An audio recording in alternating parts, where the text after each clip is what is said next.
News ಫಸ್ಟ್ಗೆ ಸ್ವಾಗತ. ಮುಖ್ಯಾಂಶಗಳು. ಶ್ರೀ ಮುರುಗಿ ಶಾಂತವೀರ ಮುರುಘರಾಜೇಂದ್ರ ಸ್ವಾಮೀಜಿಯವರ ಗದ್ದುಗೆಗೆ ಸಿಎಂ ಡಿಕೆ ಶಿವಕುಮಾರ್ ಅವರಿಂದ ನಮನ. ಎಲ್ಲ ಕಾಲದಲ್ಲಿ ಎಲ್ಲ ಕಡೆ ಅಗತ್ಯ ಇರುವ ಕಮ್ಮಾರಿಗೆ ಸಾಂಪ್ರದಾಯಿಕ ಕುಲಕಸುಬಿಗೆ ಯುವಕರ ನಿರಾಸಕ್ತಿ. ಎಐಸಿಸಿಯ ಸಂಘಟನ್ ಸೃಜನ್ ಅಭಿಯಾನ ಯಶಸ್ವಿ. ನಕಲಿ ವೈದ್ಯರ ವಿರುದ್ಧ ಕಠಿಣ ಕ್ರಮ ಕೈಗೊಳ್ಳಿ ಜಿಲ್ಲಾಧಿಕಾರಿ. ಬೆಳೆ ವಿಮೆ ಬರ ನಿರ್ವಹಣೆಯಲ್ಲಿ ಅಧಿಕಾರಿಗಳು ಲೋಪವೆಸಗದಂತೆ ಕಟ್ಟುನಿಟ್ಟಿನ ಸೂಚನೆ ನೀಡಿದ ಶಾಸಕ ಶ್ರೀನಿವಾಸ ಮಾನೆ. ಜುಲೈ 27ರಂದು ಗುರು ಅರ್ಪಣೆ ಕಲಾ ಅನುಬಂಧ ಸಂಗೀತ ಕಾರ್ಯಕ್ರಮ. ದಿವಂಗತ ಶ್ರೀಪಾದ ರಾಮಕೃಷ್ಣ ಹೆಗಡೆಯವರ 31ನೇ ಸಂಸ್ಮರಣಾ ದಿನ ಆಚರಣೆ. ಶ್ರೀ ರುಕ್ಮಿಣಿ ವಿಠಲ ದೇವಸ್ಥಾನದಲ್ಲಿ ವಿಶೇಷ ಪೂಜಾ ಕಾರ್ಯಕ್ರಮ ಜರುಗಲಿದೆ. ಬನವಾಸಿ ರೂಟ್ ಸರ್ವೆ ನಡೆಸಿದ ಸಾರಿಗೆ ಸಂಸ್ಥೆ ಅಧಿಕಾರಿಗಳು ಸೋಮವಾರದಿಂದ ದೇವಸ್ಥಾನದವರೆಗೆ ಸಂಚರಿಸಲಿದೆ ಬಸ್ಸುಗಳು. ಹೋರಾಟ ಸಮಿತಿಯ ಹರ್ಷ. ನೀಟ್ ಪ್ರಶ್ನೆ ಪತ್ರಿಕೆ ಸೋರಿಕೆ ರಾಹುಲ್ ಗಾಂಧಿ ಪ್ರಿಯಾಂಕಾ ಗಾಂಧಿಯವರನ್ನ ದೆಹಲಿ ಪೊಲೀಸ್ ದೌರ್ಜನ್ಯ ವಿರುದ್ಧ ಪ್ರತಿಭಟನೆ. ಚಿತ್ರದುರ್ಗದ ಶ್ರೀ ಮುರುಘಾ ಮಠದ ಕರ್ತೃಗಳಾದ ಶ್ರೀ ಮುರುಗಿ ಶಾಂತವೀರ ಮುರುಘರಾಜೇಂದ್ರ ಸ್ವಾಮೀಜಿಯವರ ಗದ್ದುಗೆಗೆ ಸಿಎಂ ಡಿಕೆ ಶಿವಕುಮಾರ್ ಅವರು ಶನಿವಾರ ನಮಿಸಿದರು. ಡಿಸಿಎಂ ಡಾಕ್ಟರ್ ಜಿ ಪರಮೇಶ್ವರ್, ಸಚಿವ ಈಶ್ವರ್ ಖಂಡ್ರೆ, ಶಾಸಕರಾದ ವೀರೇಂದ್ರ ಪಪ್ಪಿ, ರಘುಮೂರ್ತಿ, ಮಾಜಿ ಶಾಸಕಿ ಪೂರ್ಣಿಮಾ ಶ್ರೀನಿವಾಸ್ ಮತ್ತಿತರರು ಜೊತೆಗಿದ್ದರು. ಜಗತ್ತು ಸೃಷ್ಟಿಗೆ ಮೂಲ ಪಂಚಶಿಲ್ಪ ಋಷಿಗಳಲ್ಲಿ ಮೊದಲ ಸ್ಥಾನ ಇರುವ ಮನು ಋಷಿ ಪರಂಪರೆಯ ಕಮ್ಮಾರಿಕೆ ಮಾನವರಿಗೆ ಎಲ್ಲಾ ಕಾಲದಲ್ಲಿ ಎಲ್ಲ ಭಾಗದಲ್ಲಿ ಅಗತ್ಯ ಇರುವ ಈ ಕುಲವೃತ್ತಿ ಪರಂಪರೆಯನ್ನು ಮುಂದುವರಿಸುವ ಯುವ ಪರಂಪರೆ ನಿರಾಸಕ್ತಿ ವಹಿಸುತ್ತಿದ್ದು, ಮುಂದಿನ ತಲೆಮಾರಿನಲ್ಲಿ ಗ್ರಾಮೀಣ ಭಾಗದಲ್ಲಿ ಕೃಷಿಯೊಂದಿಗೆ ಕಮ್ಮಾರಿಕೆ ಕೂಡ ಮಾಯವಾಗುತ್ತಿರುವುದು ಕಂಡುಬರುತ್ತಿದೆ. ಬಾರಕೂರು ಬಳಿಯ ಬಂಡಿ ಮಠದ 74 ವರ್ಷದ ಸೀತಾರಾಮ್ ಆಚಾರ್ಯ ಅಣ್ಣಗುಂಡು ಆಚಾರ್ಯರೊಂದಿಗೆ ಕಲಿತ ಕಮ್ಮಾರಿಕೆಯನ್ನು 50 ವರ್ಷದಿಂದ ಅವರು ಸ್ವಂತ ಕಮ್ಮಾರಿಕೆ ಮಾಡಿಕೊಂಡು ಕುಲುಮೆಗೆ ಗಾಳಿ ಹಾಕುವ ಕ್ರಮಕ್ಕೆ ಸೋಲಾರ್ ಶಕ್ತಿಯಿಂದ ಆಧುನಿಕ ವ್ಯವಸ್ಥೆಯನ್ನ ಕಮ್ಮಾರಿಕೆಗೆ ನೀಡಿ ಸ್ವ ಉದ್ಯೋಗದ ಜೊತೆ ಕೃಷಿ ಸಂಸ್ಕೃತಿಗೆ ಸಮಾಜಕ್ಕೆ ಉತ್ತಮ ಕೊಡುಗೆ ನೀಡುತ್ತಿದ್ದಾರೆ.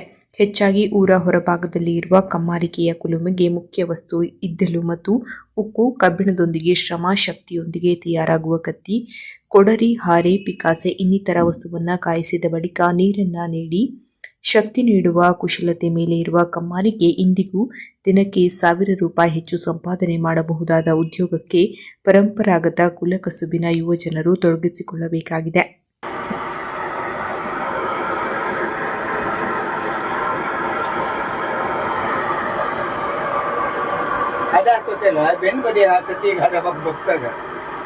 ಅದು ಮೈನ್ ಅದು ಇಟ್ಕೊಂಡು ಬೆನ್ನು ಅದು ಹದ ಬಂದರು ಅದನ್ನ ಇಳಿಸಿ ಆ ನೀರಿಗೆ ಹಾಕ್ತು. ಇದಕ್ಕೆ ಅದು ತುಂಡಾಗ್ತು. ನಾವು ಒಟ್ಟೆಟ್ಟಿಗೆ ಮುಗಿಸಿ ಕೊಟ್ಟುವುದು ಗಮನ. ಅದು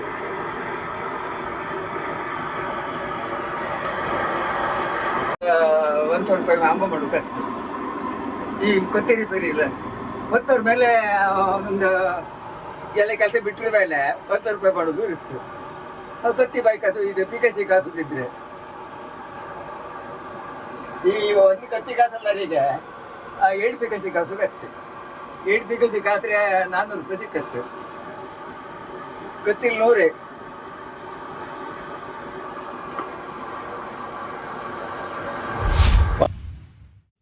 ನಗರದ ಕೆಪಿಸಿಸಿ ಕಚೇರಿಯ ಭಾರತ್ ಜೋಡೋ ಭವನದಲ್ಲಿ ಜುಲೈ 24ರಂದು ಶುಕ್ರವಾರ ನಡೆದ ಎಐಸಿಸಿಯ ಸಂಘಟನ್ ಸೃಜನ್ ಅಭಿಯಾನದ ಅಂಗವಾಗಿ ಎಐಸಿಸಿ ಮತ್ತು ಪ್ರದೇಶ ಕಾಂಗ್ರೆಸ್ ವೀಕ್ಷಕರನ್ನು ಉದ್ದೇಶಿಸಿ ಸಿಎಂ ಡಿಕೆ ಶಿವಕುಮಾರ್ ಅವರು ಮಾತನಾಡಿದರು. ಈ ಸಂದರ್ಭದಲ್ಲಿ ಎಐಸಿಸಿ ಪ್ರಧಾನ ಕಾರ್ಯದರ್ಶಿಗಳಾದ ಕೆಸಿ ವೇಣುಗೋಪಾಲ್, ರಣಧೀರ್ ಸಿಂಗ್ ಸುರ್ಜೇವಾಲ್, ಕೆಪಿಸಿಸಿ ಅಧ್ಯಕ್ಷ ಬಿಕೆ ಹರಿಪ್ರಸಾದ್, ನಿಕಟಪೂರ್ವ ಸಿಎಂ ಸಿದ್ದರಾಮಯ್ಯ ಮತ್ತಿತರರು ಉಪಸ್ಥಿತರಿದ್ದರು. ಜಿಲ್ಲೆಯಲ್ಲಿ ನಿಯಮ ಬಾಹಿರವಾಗಿ ವೈದ್ಯಕೀಯ ವೃತ್ತಿ ನಡೆಸುತ್ತಿರುವ ನಕಲಿ ವೈದ್ಯರ ವಿರುದ್ಧ ಬರುವ ದೂರುಗಳ ಕುರಿತಂತೆ ಸಮಗ್ರವಾಗಿ ಪರಿಶೀಲನೆ ನಡೆಸಿ ಅವರ ವಿರುದ್ಧ ಕಠಿಣ ಕ್ರಮಗಳನ್ನು ಕೈಗೊಳ್ಳುವಂತೆ ಆರೋಗ್ಯ ಇಲಾಖೆಯ ಅಧಿಕಾರಿಗಳಿಗೆ ಜಿಲ್ಲಾಧಿಕಾರಿ ಕೆ. ಲಕ್ಷ್ಮೀಪ್ರಿಯಾ ಅವರು ಕಟ್ಟುನಿಟ್ಟಿನ ಸೂಚನೆ ನೀಡಿದರು. ಅವರು ಇಲ್ಲಿನ ಜಿಲ್ಲಾಧಿಕಾರಿ ಕಚೇರಿ ಸಭಾಂಗಣದಲ್ಲಿ ನಡೆದ ಕೆಪಿಎಂಇ ನೋಂದಣಿ ಮತ್ತು ಕುಂದುಕೊರತೆ ನಿವಾರಣಾ ಪ್ರಾಧಿಕಾರದ ಸಭೆಯ ಅಧ್ಯಕ್ಷತೆ ವಹಿಸಿ ಮಾತನಾಡಿದರು. ಜಿಲ್ಲೆಯಲ್ಲಿ ನಕಲಿ ವೈದ್ಯರ ವಿರುದ್ಧ ವಿಚಾರಣೆ ನಡೆಸಿ ಕಾನೂನಿನ ನಿಬಂಧನೆಗಳ ಅನುಸಾರ ಕ್ರಮ ಜರುಗಿಸಲು ಜಿಲ್ಲಾ ಮಟ್ಟದ ವಿಶೇಷ ಪಡೆ ರಚನೆ ಮಾಡಿದ ಜಿಲ್ಲಾಧಿಕಾರಿಗಳು ನಕಲಿ ವೈದ್ಯರು ಮತ್ತು ಕ್ಲಿನಿಕ್ಗಳ ವಿರುದ್ಧ ಗರಿಷ್ಠ ಪ್ರಮಾಣದ ದಂಡ ವಿಧಿಸಿ ಕ್ಲಿನಿಕ್ಗಳನ್ನು ಬಂದ್ ಮಾಡುವ ಜೊತೆಗೆ ಇಂತಹ ಪ್ರಕರಣಗಳನ್ನು ಮತ್ತು ಮುಂದುವರಿಸುವವರ ವಿರುದ್ಧ ಪ್ರಕರಣ ದಾಖಲಿಸುವಂತೆ ನಿರ್ದೇಶನ ನೀಡಿದರು. ಅರ್ಹತೆಗನುಗುಣವಾಗಿ ಅನುಮತಿ ಪಡೆದ ವೈದ್ಯಕೀಯ ಪದ್ಧತಿಯಲ್ಲಿ ಮಾತ್ರ ಸಾರ್ವಜನಿಕರಿಗೆ ಆರೋಗ್ಯ ಸೇವೆಗಳನ್ನು ನೀಡಬೇಕು. ಅನುಮತಿ ಇಲ್ಲದ ವೈದ್ಯಕೀಯ ಪದ್ಧತಿಯಲ್ಲಿ ಚಿಕಿತ್ಸೆ ಮತ್ತು ಔಷಧಗಳನ್ನು ನೀಡುವುದು ಕಂಡುಬಂದಲ್ಲಿ ಅವರ ವಿರುದ್ಧ ಸೂಕ್ತ ಕ್ರಮ ಕೈಗೊಳ್ಳುವಂತೆ ತಿಳಿಸಿದ ಅವರು, ಜಿಲ್ಲೆಯಾದ್ಯಂತ ಎಲ್ಲಾ ತಾಲೂಕುಗಳಲ್ಲಿ ಖಾಸಗಿ ಕ್ಲಿನಿಕ್ಗಳು, ಆಸ್ಪತ್ರೆಗಳು ಮತ್ತು ನರ್ಸಿಂಗ್ ಹೋಂಗಳಲ್ಲಿ ನಕಲಿ ವೈದ್ಯರು ಇರುವ ಬಗ್ಗೆ ಆರೋಗ್ಯ ಇಲಾಖೆ ಅಧಿಕಾರಿಗಳು ನಿಯಮಿತವಾಗಿ ಪರಿಶೀಲನೆ ನಡೆಸಿ ದೃಢಪಡಿಸಿಕೊಳ್ಳಬೇಕು ಎಂದರು. ಜಿಲ್ಲೆಯಲ್ಲಿ ಏಪ್ರಿಲ್ 2026ರಿಂದ ಇದುವರೆಗೆ ಕೆಪಿಎಂಸಿ ಕಾಯ್ದೆ ಉಲ್ಲಂಘಿಸಿರುವ 7 ನಕಲಿ ವೈದ್ಯರ ವಿರುದ್ಧ ಕ್ರಮ ಕೈಗೊಂಡು ಅವರ ಕ್ಲಿನಿಕ್ಗಳನ್ನು ಮುಚ್ಚಲಾಗಿದ್ದು, ಒಟ್ಟು 1,45,000 ದಂಡ ವಸೂಲು ಮಾಡಲಾಗಿದೆ ಎಂದರು. ಸಭೆಯಲ್ಲಿ ಜಿಲ್ಲಾ ಆರೋಗ್ಯ ಮತ್ತು ಕುಟುಂಬ ಕಲ್ಯಾಣಾಧಿಕಾರಿ ಡಾ ಸಂಜಯ್ ದೊಡ್ಮನಿ, ಜಿಲ್ಲಾ ಆಯುಷ್ ಅಧಿಕಾರಿ ಡಾ ಜಗದೀಶ್ ಯಾಜಿ, ಆರ್ಥೋಪೆಡಿಕ್ ವೈದ್ಯಕೀಯ ಸಂಘದ ಅಧ್ಯಕ್ಷ ಡಾ ನಿತಿನ್ ಪಿಕಳೆ, ಐಎಂಎ ಅಧ್ಯಕ್ಷ ಡಾ ಸುರೇಶ್ ಭಟ್ ಸೇರಿದಂತೆ ಅನೇಕರು ಹಾಜರಿದ್ದರು. ರೈತರ ಸಮಸ್ಯೆಗಳಿಗೆ ಸ್ಪಂದಿಸುವ ಮೂಲಕ ಏತ ನೀರಾವರಿ ಯೋಜನೆ, ಬೆಳೆ ವಿಮೆ, ಬರ ನಿರ್ವಹಣೆಯಲ್ಲಿ ಯಾವುದೇ ಅಧಿಕಾರಿಗಳು ಲೋಪವೆಸಗದಂತೆ ಕಟ್ಟುನಿಟ್ಟಿನ ಸೂಚನೆ ನೀಡಿದ ಶಾಸಕ ಶ್ರೀನಿವಾಸ್ ಮಾನೆ ಕಾಲಕಾಲಕ್ಕೆ ಅಗತ್ಯ ಮಾಹಿತಿಗಳೊಂದಿಗೆ ವರದಿ ಸಲ್ಲಿಸುವಂತೆ ತಾಲೂಕಾ ಮಟ್ಟದ ಅಧಿಕಾರಿಗಳಿಗೆ ತಿಳಿಸಿದರು.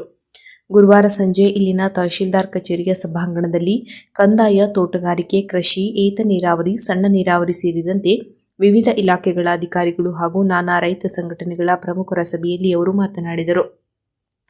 ರೈತ ಸಮುದಾಯಕ್ಕೆ ಯಾವುದೇ ಅನಾನುಕೂಲ ಆಗದಂತೆ ಏತ ನೀರಾವರಿ ಯೋಜನೆಗಳಿಂದ ಕೆರೆ ತುಂಬಿಸುವ ಕಾರ್ಯ ನಡೆಯಬೇಕು. ಕೃಷಿ, ತೋಟಗಾರಿಕೆ ಇಲಾಖೆಗಳಲ್ಲಿ ರೈತರ ಸೌಲಭ್ಯಗಳಿಗೆ ವಿಳಂಬ ಸಲ್ಲದು ಎಂದರು. ಬಸಾಪುರ ಏತ ನೀರಾವರಿ ಯೋಜನೆಯ ಪಂಪ್ ಹೌಸ್ನಲ್ಲಿ ವಿದ್ಯುತ್ ಸಿಟಿಯಲ್ಲಿನ ಇಂಧನ, ತಾಮ್ರದ ತಂತಿ ಕಳ್ಳತನದ ಬಗ್ಗೆ ರೈತ ಸಂಘಟನೆಗಳು ಪ್ರಮುಖರು ಗಮನ ಸೆಳೆದು ಇಂತಹ ಪ್ರಕರಣಗಳಲ್ಲಿ ಪೊಲೀಸರಿಗೆ ದೂರು ಸಲ್ಲಿಸಿ ತಪ್ಪಿತಸ್ಥರ ಮೇಲೆ ಕ್ರಮ ಜರುಗಿಸಬೇಕು ಎಂದು ಒತ್ತಾಯಿಸಿದರು.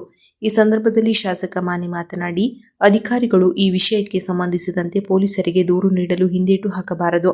ಇಂತಹ ಘಟನೆಗಳಿಂದ ನೀರಾವರಿ ಯೋಜನೆಗಳ ಅನುಷ್ಠಾನದಲ್ಲಿ ಸಮಸ್ಯೆ ಉಂಟಾಗುತ್ತಿದ್ದು, ಕೆರೆ ಕಟ್ಟೆಗಳಿಗೆ ನೀರು ಹರಿಸುವುದು ಸವಾಲಿನಿಂದ ಕೂಡಿದೆ. ರೈತ ಸಂಘಟನೆಗಳು ಸಹ ಈ ಬಗ್ಗೆ ಸಾಮಾಜಿಕ ಅರಿವು ಮೂಡಿಸುವಂತೆ ಮನವಿ ಮಾಡಿದರು.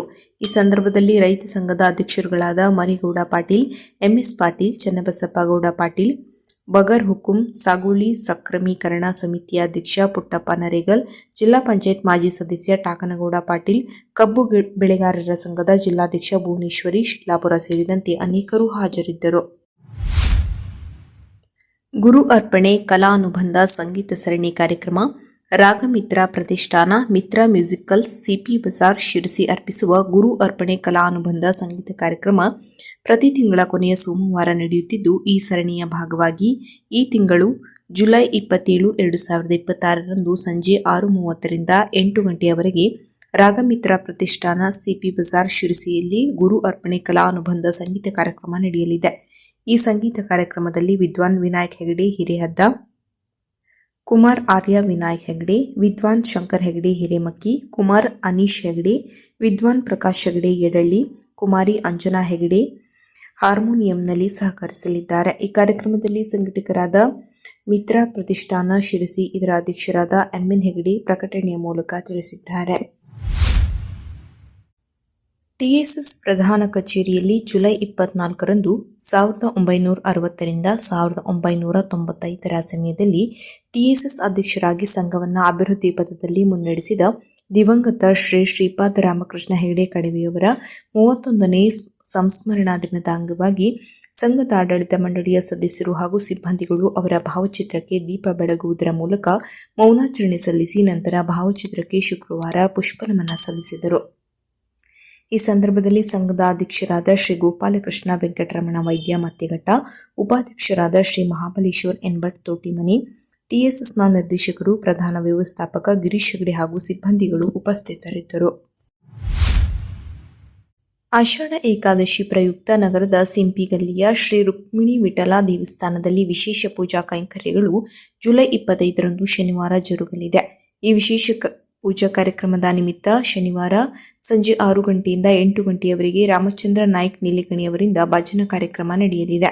ಭಕ್ತಾದಿಗಳು ಹೆಚ್ಚಿನ ಸಂಖ್ಯೆಯಲ್ಲಿ ಭಾಗವಹಿಸಿ ದೇವರ ಕೃಪೆಗೆ ಪಾತ್ರರಾಗಬೇಕೆಂದು ದೇವಸ್ಥಾನದ ಆಡಳಿತ ಮಂಡಳಿ ಈ ಮೂಲಕ ತಿಳಿಸಿದೆ. ವಾಯುವ್ಯ ಕರ್ನಾಟಕ ರಾಜ್ಯ ರಸ್ತೆ ಸಾರಿಗೆ ಸಂಸ್ಥೆಯ ಅಧಿಕಾರಿಗಳು ಇಂದು ಬನವಾಸಿಗೆ ಭೇಟಿ ನೀಡಿ ರೂಟ್ ಸರ್ವೆ ನಡೆಸಿದ್ದಾರೆ. ಶ್ರೀ ಮಧುಕೇಶ್ವರ ದೇವಸ್ಥಾನದವರೆಗೆ ಬಸ್ಸುಗಳನ್ನು ಬಿಡಲು ಬನವಾಸಿ ನೂತನ ತಾಲೂಕು ರಚನಾ ಹೋರಾಟ ಸಮಿತಿ ಆಗ್ರಹಿಸಿದ ಬೆನ್ನಲ್ಲೇ ಅಧಿಕಾರಿಗಳ ಈ ಭೇಟಿ ಸಾರ್ವಜನಿಕ ವಲಯದಲ್ಲಿ ಖುಷಿ ನೀಡಿದೆ. ಶಿರಸಿ ಕಚೇರಿಯ ವಿಭಾಗೀಯ ಸಂಚಾರ ಅಧಿಕಾರಿಗಳಾದ ಆರ್ಎಲ್ ಕುಮಾರಸ್ವಾಮಿ, ಸಾರಿಗೆ ವ್ಯವಸ್ಥಾಪಕರಾದ ಪ್ರವೀಣ್ ಎನ್ ಶೇಟ್, ಅಂಕೆಸಂಖ್ಯೆ ಅಧಿಕಾರಿ ಸತೀಶ್ ಕಾಡನ್ನವರ್ ಬನವಾಸಿಗೆ ಬಂದು ರೂಟ್ ಸರ್ವೆ ನಡೆಸಿ ದಿನಕ್ಕೆ 11 ಟ್ರಿಪ್ ಅಂದರೆ ತಾಸಿಗೆ 1ರಂತೆ ಬಸ್ಸನ್ನು ಶ್ರೀ ಮಧುಕೇಶ್ವರ ದೇವಸ್ಥಾನದವರೆಗೆ ಬಿಡಲಾಗುವುದು ಎಂದು ಹೋರಾಟ ಸಮಿತಿಗೆ ಮಾಹಿತಿ ನೀಡಿದರು. ಬಸ್ಸುಗಳು ಸೋಮವಾರ ದಿನದಿಂದಲೇ ಶ್ರೀ ದೇವಸ್ಥಾನದವರೆಗೆ ಸಂಚರಿಸಲಿವೆ ಎಂದು ಹೇಳಿದ್ದಾರೆ.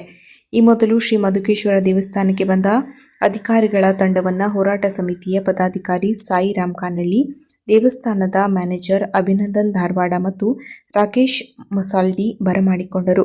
ಪೂಜೆ ಸಲ್ಲಿಸಿದ ನಂತರ ಅಧಿಕಾರಿಗಳನ್ನು ಶ್ರೀ ದೇವಸ್ಥಾನದಲ್ಲಿ ಶಾಲು ಹೊದಿಸಿ ಗೌರವಿಸಲಾಯಿತು. ಹೋರಾಟ ಸಮಿತಿಯ ಹರ್ಷ. ರಾಜ್ಯ ರಸ್ತೆ ಸಾರಿಗೆ ಬಸ್ಸುಗಳನ್ನು ಪ್ರಯಾಣಿಕರ ಹಿತದೃಷ್ಟಿಯಿಂದ ತಾಸಿಗೆ 1ರಂತೆ ಶ್ರೀ ಮಧುಕೇಶ್ವರ ದೇವಸ್ಥಾನದವರೆಗೆ ಬಿಡಲು ಬನವಾಸಿ ನೂತನ ತಾಲೂಕು ರಚನಾ ಹೋರಾಟ ಸಮಿತಿ ಅಧಿಕಾರಿಗಳಿಗೆ ಮನವಿ ನೀಡಿ ಆಗ್ರಹ ವ್ಯಕ್ತಪಡಿಸಿತ್ತು. ಅದಕ್ಕೆ ಸ್ಪಂದಿಸಿದ ಅಧಿಕಾರಿಗಳು ಇಂದು ರೂಟ್ ಸರ್ವೆ ನಡೆಸಿ ಸೋಮವಾರದಿಂದಲೇ ಬಸ್ಸನ್ನು ಬಿಡಲು ಆದೇಶಿಸಿದ್ದು, ಹೋರಾಟ ಸಮಿತಿಯ ಅಧ್ಯಕ್ಷ ಉದಯಕುಮಾರ್ ಕಾನಳ್ಳಿ, ಗೌರವಾಧ್ಯಕ್ಷ ಸಿಎಫ್ ನಾಯ್ಕ ಮಾಳಂಜಿ, ಕಾರ್ಯದರ್ಶಿ ವಿಶ್ವನಾಥ್ ಒಡೆಯರ್, ವಿಎಸ್ಎಸ್ ಅಧ್ಯಕ್ಷ ಗಜಾನನ್ ಗೌಡ, ಡಿಎಸ್ಎಸ್ ಮುಖಂಡ ಬಿ ಶಿವಾಜಿ, ಸಾಮಾಜಿಕ ಮುಖಂಡ ಸಾಯಿರಾಮ್ ಕಾನಳ್ಳಿ, ರೈತ ಪ್ರಮುಖ ಸಿಬಿ ಗೌಡ ಅಂಡಿಗಿ ಬನವಾಸಿ, ದೇವಸ್ಥಾನದ ವ್ಯವಸ್ಥಾಪಕರಾದ ಅಭಿನಂದನ್ ಧಾರವಾಡ, ದೇವಸ್ಥಾನದ ವ್ಯವಸ್ಥಾಪಕ ಸಮಿತಿಯ ಟ್ರಸ್ಟಿ ಶ್ರೀಮತಿ ಗೀತಾ ಯಜಮಾನ, ಪ್ರವಾಸೋದ್ಯಮ ಇಲಾಖೆಯ ರಾಕೇಶ್ ಮಶಾಲ್ಟಿ ಮುಂತಾದವರು ಉಪಸ್ಥಿತರಿದ್ದರು. ನೀಟ್ ಪ್ರಶ್ನೆ ಪತ್ರಿಕೆ ಸೋರಿಕೆ ಮತ್ತು ರಾಹುಲ್ ಗಾಂಧಿ, ಪ್ರಿಯಾಂಕಾ ಗಾಂಧಿಯವರನ್ನ ದೆಹಲಿ ಪೊಲೀಸರು ನಡೆಸಿದ ದೌರ್ಜನ್ಯ ವಿರುದ್ಧ ಬ್ರಹ್ಮಾವರ ಬ್ಲಾಕ್ ಕಾಂಗ್ರೆಸ್ ಅಧ್ಯಕ್ಷ ರಾಘವೇಂದ್ರ ಶೆಟ್ಟಿ ಕರ್ಜೆ ಇವರ ನೇತೃತ್ವದಲ್ಲಿ ಶುಕ್ರವಾರ ಸಂಜೆ ಪ್ರತಿಭಟನೆ ಜರುಗಿತು. ಕಾಂಗ್ರೆಸ್ ಮುಖಂಡ ಪ್ರಸಾದ್ ರಾಜ್ ಕಾಂಚನ್ ಮಾತನಾಡಿ, ಕೇಂದ್ರದ ಬಿಜೆಪಿ ಸರ್ಕಾರ ದೇಶದ ಜನರಿಗೆ ಸುಳ್ಳು ಹೇಳುತ್ತಲೇ ಆಡಳಿತ ಮಾಡುತ್ತಿದೆ. ಕೇಂದ್ರ ಶಿಕ್ಷಣ ಸಚಿವ ಧರ್ಮೇಂದ್ರ ಪ್ರಧಾನ್ ಶನಿವಾರ ಸಂಜೆಯ ಒಳಗೆ ರಾಜೀನಾಮೆ ನೀಡಬೇಕೆಂದು ಒತ್ತಾಯಿಸಿದರು. ಬಳಿಕ ಅವರ ಪ್ರತಿಕೃತಿ ದಹನ ಮಾಡಿ ಕೆಲ ಹೊತ್ತು ರಾಷ್ಟ್ರೀಯ ಹೆದ್ದಾರಿ 66ರನ್ನ ತಡೆ ಮಾಡಿದಾಗ ಪೊಲೀಸರು ಬಂಧಿಸಿದರು. ಕಾಂಗ್ರೆಸ್ ಮುಖಂಡರುಗಳಾದ ಭುಜಂಗ ಶೆಟ್ಟಿ, ಡಾ ಸುನೀತಾ ಶೆಟ್ಟಿ, ವೆರೋನಿಕಾ ಕರ್ನೇಲಿಯೋ, ಕಿಶನ್ ಹೆಗ್ಡೆ ಕೊಡ್ಕೆಬೈಲ್, ಸರಸ್ವತಿ ನಾಯ್ಕ್ ಸೇರಿದಂತೆ ಅನೇಕ ಕಾಂಗ್ರೆಸ್ ಮುಖಂಡರು ಹಾಜರಿದ್ದರು. ನಿಮ್ಮ ಸರ್ಕಾರಕ್ಕೆ ಧಿಕ್ಕಾರ ಅಂತ ನಾನಿವತ್ತು ಹೇಳಲಿಕ್ಕೆ ಬಯಸ್ತಾ ಇದ್ದೇನೆ. ನಮ್ಮ ದೇಶದ ಪ್ರಜೆಗಳಿಗೆ ನೀವು ಮೋಸ ಮಾಡಿ, ಮೊನ್ನೆ ತಾನೇ ಆಪರೇಷನ್ ಸಿಂಧೂರ್ ಅಂತ ಮಾಡಿ ನಾವು ಮಾತ್ರ ಹೇಳ್ತಾ ನಮ್ಮ ನಾಯಕರು ಏನು ನಿರ್ಣಯಗಳನ್ನು ತಗೊಳ್ತಾರೆ, ನಮ್ಮ ನಾಯಕರಾದ ರಾಹುಲ್ ಗಾಂಧಿ ಅವರು ಏನ್ ನಿರ್ಣಯಗಳನ್ನು ತಗೊಳ್ತಾರೆ, ಅದಕ್ಕೆ ಇಡೀ ಕರ್ನಾಟಕ ಮತ್ತು ದೇಶದ ಕಾಂಗ್ರೆಸ್ ಪಕ್ಷ ಬದ್ಧ ಇದೆ ಅಂತಕ್ಕಂಥ ಮಾತನ್ನು ಹೇಳ್ತಾ, ಇವತ್ತು ನಿಮಗೆ ಏನಾದರೂ ಮಾನ ಮರ್ಯಾದೆಗಳಿದ್ರೆ ನೀವೇ ಮೊಟ್ಟೆ ತಂದು ಎಷ್ಟು ಶಾಸಕರ ಮೇಲೆ ಮೊಟ್ಟೆ ಎತ್ತಿದ್ದೀರಿ, ನಿಮ್ಮದೇ ಕಾರ್ಯಕರ್ತರು ಮೊಟ್ಟೆ ಎತ್ತಿದ್ದಾರೆ. ಇದನ್ನು ನಾವು ಸಾಕ್ಷಿ ಸಮೇತ ಪ್ರೂವ್ ಮಾಡಲಿಕ್ಕೆ ಸಿದ್ಧರಿದ್ದೇವೆ ಅಂತಕ್ಕಂಥ ಕೈಲಾಗದವನ ಕೊನೆಯ ಸಾಹಸವೇ ಅಪಪ್ರಚಾರ, ಕೈಲಾಗದವನ ಕೊನೆಯ ಅವಕಾಶವೇ ಅಪಪ್ರಚಾರ. ಕೊನೆಯಲ್ಲಿ ಮತ್ತೊಮ್ಮೆ ಮುಖ್ಯಾಂಶಗಳು. ಶ್ರೀ ಮುರುಗಿ ಶಾಂತವೀರ ಮುರುಘರಾಜೇಂದ್ರ ಸ್ವಾಮೀಜಿಯವರ ಗದ್ದುಗೆಗೆ ಸಿಎಂ ಡಿಕೆ ಶಿವಕುಮಾರ್ ಅವರಿಂದ ನಮನ. ಎಲ್ಲ ಕಾಲದಲ್ಲಿ ಎಲ್ಲ ಕಡೆ ಅಗತ್ಯ ಇರುವ ಕಮ್ಮಾರಿಗೆ ಸಾಂಪ್ರದಾಯಿಕ ಕುಲಕಸುಬಿಗೆ ಯುವಕರ ನಿರಾಸಕ್ತಿ. ಎಐಸಿಸಿಯ ಸಂಘಟನ್ ಸೃಜನ್ ಅಭಿಯಾನ ಯಶಸ್ವಿ. ನಕಲಿ ವೈದ್ಯರ ವಿರುದ್ಧ ಕಠಿಣ ಕ್ರಮ ಕೈಗೊಳ್ಳಿ ಜಿಲ್ಲಾಧಿಕಾರಿ. ಬೆಳೆ ವಿಮೆ ಬರ ನಿರ್ವಹಣೆಯಲ್ಲಿ ಅಧಿಕಾರಿಗಳು ಲೋಪವೆಸಗದಂತೆ ಕಟ್ಟುನಿಟ್ಟಿನ ಸೂಚನೆ ನೀಡಿದ ಶಾಸಕ ಶ್ರೀನಿವಾಸ ಮಾನೆ. ಜುಲೈ 27ರಂದು ಗುರು ಅರ್ಪಣೆ ಕಲಾ ಅನುಬಂಧ ಸಂಗೀತ ಕಾರ್ಯಕ್ರಮ. ದಿವಂಗತ ಶ್ರೀಪಾದ ರಾಮಕೃಷ್ಣ ಹೆಗಡೆಯವರ 31ನೇ ಸಂಸ್ಮರಣಾ ದಿನ ಆಚರಣೆ. ಶ್ರೀ ರುಕ್ಮಿಣಿ ವಿಠಲ ದೇವಸ್ಥಾನದಲ್ಲಿ ವಿಶೇಷ ಪೂಜಾ ಕಾರ್ಯಕ್ರಮ ಜರುಗಲಿದೆ. ಬನವಾಸಿ ರೂಟ್ ಸರ್ವೆ ನಡೆಸಿದ ಸಾರಿಗೆ ಸಂಸ್ಥೆ ಅಧಿಕಾರಿಗಳು ಸೋಮವಾರದಿಂದ ದೇವಸ್ಥಾನದವರೆಗೆ ಸಂಚರಿಸಲಿದೆ ಬಸ್ಸುಗಳು, ಹೋರಾಟ ಸಮಿತಿಯ ಹರ್ಷ. ನೀಟ್ ಪ್ರಶ್ನೆ ಪತ್ರಿಕೆ ಸೋರಿಕೆ ರಾಹುಲ್ ಗಾಂಧಿ ಪ್ರಿಯಾಂಕಾ ಗಾಂಧಿಯವರನ್ನ ದೆಹಲಿ ಪೊಲೀಸ್ ದೌರ್ಜನ್ಯ ವಿರುದ್ಧ ಪ್ರತಿಭಟನೆ. ಕದಂಬ ನ್ಯೂಸ್ ಫಸ್ಟ್ ನಿರ್ಭೀತಿಯಿಂದ ನಿಮ್ಮ ಪರವಾಗಿ.